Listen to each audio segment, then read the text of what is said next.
Will Zendaya cross a line that should never have been crossed, or did she simply do what no other artist had the courage to do? Something disturbing is happening in the entertainment industry, and her name sits at the center of one of the most incendiary controversies of recent years. We're talking about a woman who left Disney as a mild-mannered child and transformed herself into an artistic force that unsettles, provokes, and for many, goes too far. But here's the question nobody wants to answer directly. Is there such a thing as too far in art? Or has that limit always been an invisible chain used to control those who dare to speak the truth?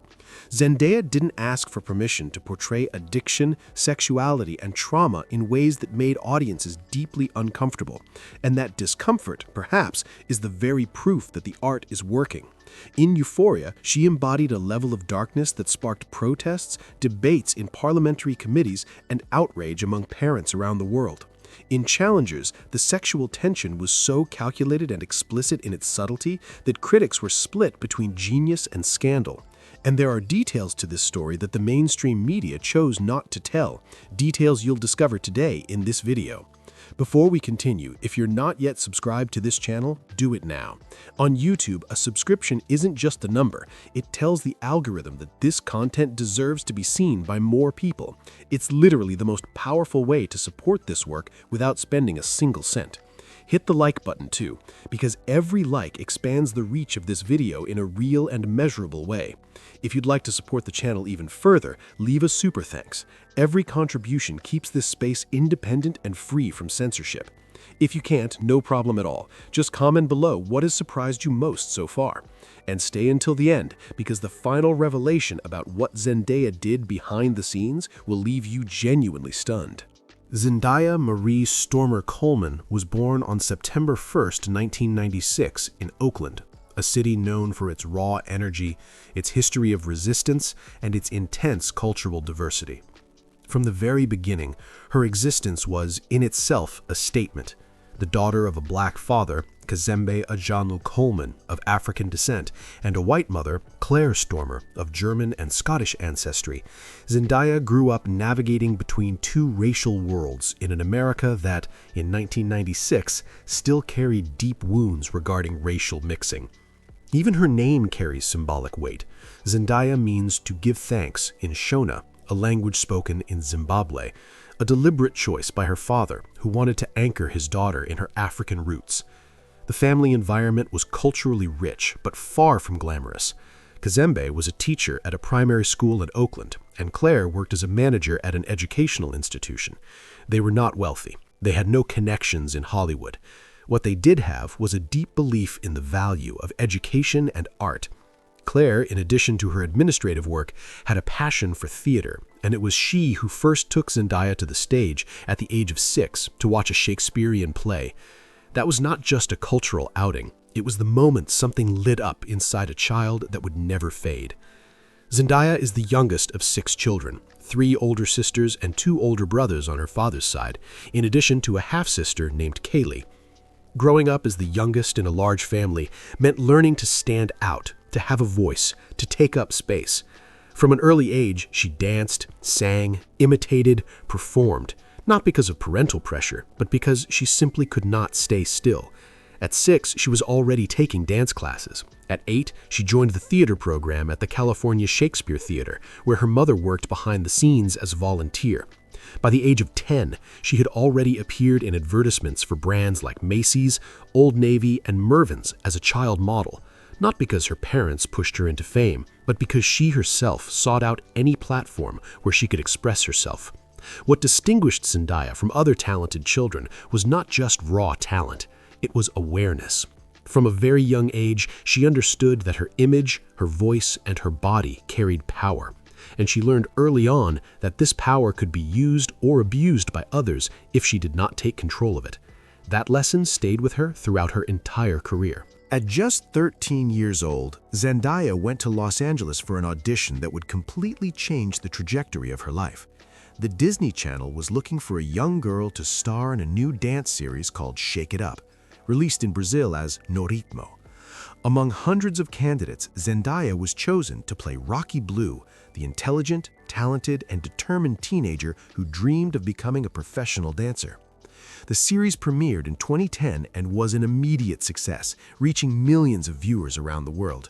But what seemed like a fairy tale had layers the public did not see. Working for the Disney Channel meant signing a highly controlling contract. Image, public behavior, press statements, clothing, hair, everything was monitored and approved by the company. Zendaya was essentially a corporate employee at 13 years old. Fame came quickly and intensely, but with it also came the loss of a normal childhood. While her schoolmates in Oakland went to birthday parties and learned how to date, she was filming episodes, rehearsing choreographies, and giving interviews to teen magazines. The first major clash with Disney came in 2013 when Zendaya was only 17 and participated in Dancing with the Stars, the famous celebrity dance competition. She was the youngest contestant in the show's history, finished in second place, and received universal praise for her maturity and skill. But it was also the first time the public began to see a Zendaya beyond Rocky Blue, a young woman with presence, charisma, and a natural sensuality that the Disney Channel could not contain indefinitely. Also in 2013, she released her first music album, simply titled Zendaya, with the single Replay, which reached the Billboard charts. The music was pop, youthful, harmless, but the voice was unmistakably powerful. That same year, she starred in her first major moment of public positioning. The magazine Modeliste published a photo of her that had been digitally altered to make her waist thinner and her skin lighter. Zendaya posted the comparison on her personal Instagram with a furious text, rejecting the edited version and demanding that the original image be acknowledged. She was 17. This courage to publicly confront the beauty standards of the fashion industry became a milestone and a warning of what was to come. In 2015, KC Undercover premiered, another Disney series in which she had more creative control, one of the conditions she negotiated to accept the project. But behind the scenes, tensions with the company were growing. Zendaya wanted to make adult films, wanted to talk about racism, wanted to play characters who had trauma and imperfections. In 2017, Zendaya appeared in Spider-Man: Homecoming as MJ, a character initially secondary but who immediately stole scenes. It was her first major film role, and she approached it with a restraint and irony that were not typical of Disney productions. The character was strange, sarcastic, socially awkward, nothing that was expected of Zendaya, and that was exactly why it worked. But the real earthquake came in 2019, when the first season of Euphoria premiered on HBO. The series, created by the controversial Sam Levinson, showed American teenagers navigating addiction, sexual trauma, violence, gender identity, and mental health in brutally explicit ways. Zendaya played Rue Bennett, a teenager addicted to opioids who relapsed repeatedly, lied to her family, manipulated the people she loved, and lived on the edge between destruction and redemption. It was the polar opposite of everything Disney had built over the years. The reaction was immediate and polarizing. Parent groups across the United States launched petitions calling for the cancellation of the series. Conservative politicians debated the content in parliamentary committees. Religious critics accused the production of glorifying drug use among young people. But film critics and young adults who identified with the characters reacted in a completely opposite way, with emotional gratitude and artistic recognition. The series became a cultural phenomenon that divided the world in two. For Zendaya personally, the cost was high. She spoke in several interviews about how inhabiting the character of Rue required going to emotionally devastating places. In a revealing conversation with Vogue, she admitted that the line between her and Rue sometimes dissolved in ways that frightened her. "There are parts of Rue that I understand in ways I wish I didn't," she said, without ever specifying exactly what she meant, which sparked intense speculation about her own mental health. In 2020, at the age of 24, she became the youngest actress ever to win the Emmy for Best Actress in a Drama Series for her portrayal of Rue. The acceptance speech was emotional and carefully constructed. She dedicated the award to everyone who struggles with addiction and asked people to see addicts as human beings, not as moral failures. It was not an actress's speech. It was a manifesto. The second Emmy came with the third season of Euphoria, solidifying a trajectory that no Disney executive would have authorized if they still had control over her.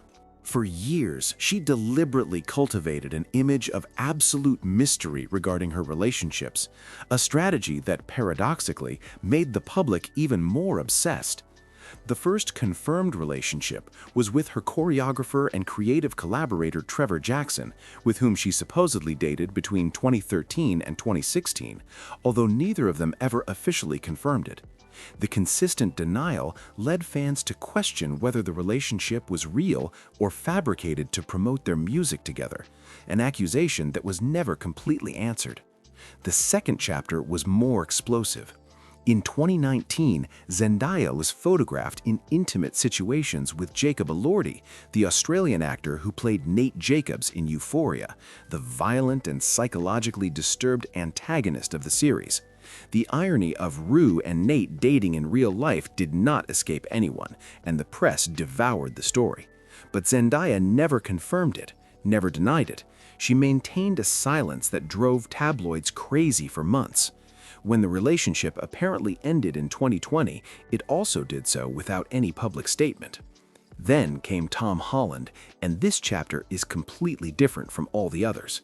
The two met in 2016 during the filming of Spider-Man: Homecoming, when Zendaya was 19 and Holland was 20.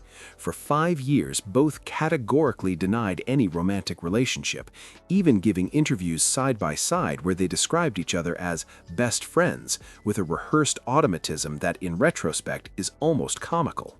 In July 2021, a paparazzi photographed the two inside a car kissing in Los Angeles. The photos went viral within minutes. This time, there was no way to deny it.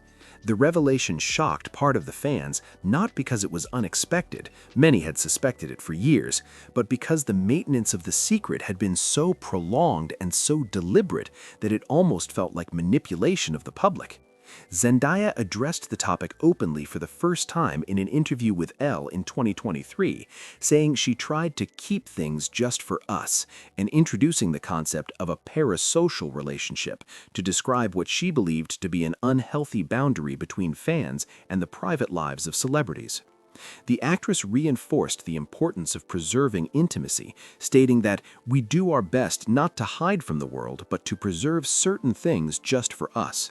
Her relationship with Holland became one of the most followed romances of her generation, and also one of the most analyzed and instrumentalized by the media. The two met during the filming of Spider-Man: Homecoming in 2017, and it is believed they became engaged during the holidays at the end of 2024. The most recent chapter of this story is perhaps the most mysterious of all. In March 2026, Zendaya's longtime stylist, Law Roach, stated that Zendaya and Tom Holland had gotten married, although without mentioning a date. The incredibly private couple neither confirmed nor denied the claim. Zendaya herself denied false reports about an alleged secret wedding, explaining that images circulating on the internet in which she appeared dressed as a bride were created using artificial intelligence. The truth remains, deliberately, between them. Zendaya has carried battles that rarely make headlines because she herself rarely exposes them completely. But over the years, in fragmented interviews, in carefully chosen posts, and in statements that seem accidental but never are, she has been building an honest portrait of someone who has suffered deeply under the weight of representation and the personal costs of visibility. Racism has been a constant from the beginning. Growing up biracial in a country like the United States meant not fully belonging to either side. Too light for some members of the Black community, too dark for the dominant standards of the entertainment industry. The experience of seeing her photos digitally lightened at 17 was not an isolated incident.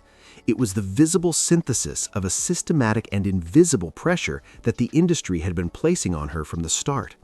In 2015, when she wore dreadlocks at the Academy Awards, host Juliana Rancic made a live on-air comment suggesting that her hair probably smelled like marijuana. Zendaya's response on social media was devastatingly articulate, connecting the comment to the long history of racial stereotypes associated with black hair. She was 18 years old and delivered a lesson in racial awareness in public that many adults could never articulate. But the deepest wounds seem to be related to mental health. Zendaya has never given a direct speech about anxiety or depression in the way some celebrities do, and that refusal to fit into the vulnerable celebrity narrative is in itself revealing. Instead, she has left clues in interviews. She told Vogue that the intensity of Euphoria took her to places that take time to come back from. She admitted that the 2020 pandemic, which coincided with the peak of her fame, was lonely in ways I can't describe. She spoke about the pressure to be perfect and to represent an entire community when, in reality, she was just a young person trying to figure out who she was. Her relationship with Sam Levinson, the creator of Euphoria, has also generated internal tension that she rarely discusses. Levinson is a controversial figure, accused by members of the production of problematic behavior behind the scenes, of creative decisions that placed actors in uncomfortable situations, and of having a view of female sexuality that some consider exploitative. Zendaya has never publicly attacked Levinson, but she has also never defended him warmly. Her ambiguous position toward him says, in itself, more than any direct statement. There has also been the weight of being, as she herself described, the first on too many lists. The youngest to win a Primetime Emmy Award, the first Black woman to win the Emmy for Outstanding Lead Actress in a Drama Series twice, the first Black woman to be on the cover of certain fashion magazines in specific countries. Each first is simultaneously a victory and an accusation against an industry that took so long to get there. And Zendaya carries that contradiction with a dignity that in more intimate interviews reveals it comes with a real emotional cost. Her recent filmography is impressive not only for its commercial success, but also for the diversity and artistic quality of her choices. Dune 2021 and Dune Part 2 2024 showcased her in an epic, mythological-scale role as Chani, the Freeman warrior who refuses to be an instrument of a messianic narrative, a character choice that resonates deeply with Zendaya's own values. Challengers 2024, in which she plays Tashi, a former tennis player who manipulates two men who love her in a web of power, desire, and repressed ambition, was the role that definitively divided audiences between admiration and discomfort, exactly as she intended. Her estimated fortune in 2024 is around $22 million, approximately 110 million reais. But money is only a superficial metric. Zendaya's true power today lies elsewhere. She has been named a global ambassador for luxury brands such as Valentino, Louis Vuitton, and Bulgari, in addition to the sports brand On. In 2024, she was selected as co-chair of the Met Gala alongside Bad Bunny, Chris Hemsworth, and Jennifer Lopez. In the fashion world, her influence is structural, not just aesthetic. Her historic collaboration with designer Tommy Hilfiger resulted in a collection that featured exclusively Black models aged between 18 and 70, including legendary veterans like Grace Jones and Beverly Johnson, a political statement as strong as any speech. In 2021, she received the CFDA Fashion Icon Award, becoming one of the youngest to receive this distinction. In early 2026, Zendaya announced plans to take a career break after a marathon of releases, signaling that for the first time in many years, she simply wants to live without cameras, without schedules, and without the pressure of representing anything beyond herself. Life with Tom Holland seems to be her most genuine safe harbor. In a world where her public identity is constantly negotiated, interpreted, and contested, her relationship with Holland is the only domain in which she has insisted on maintaining absolute control. Zendaya has publicly warned about the phenomenon of parasocial relationships, where fans develop an intense and often unhealthy emotional involvement with artists' private lives, comparing the situation to what happens with Taylor Swift and other pop icons. What Zendaya represents today goes far beyond an impressive career. She is living proof that it is possible to navigate the entertainment machine without being completely consumed by it, that one can be both product and artist at the same time, that one can be both icon and person, that one can be flawless on red carpets and deeply imperfect and human in the moments that truly matter. Disney's golden cage is behind her. What replaces it is not absolute freedom, no celebrity has that, but something more valuable, the ability to consciously choose the battles worth fighting, the stories worth telling, and the parts of herself worth protecting from the world's gaze. At 29, Zendaya has not arrived, she is arriving, and by all indications, on her own terms. And this is where Zendaya's story stops being about her and starts being about all of us, about the price we pay when we demand perfection from those who dare to be human in public. If this video made you think differently, hit like now. It genuinely expands this content. Subscribe if you haven't already. It's you who decides if this channel grows. If you can, leave a super thanks. If you can't, comment on what surprised you most about her life. Zendaya is still writing her story, and the next revelation could be the greatest of all.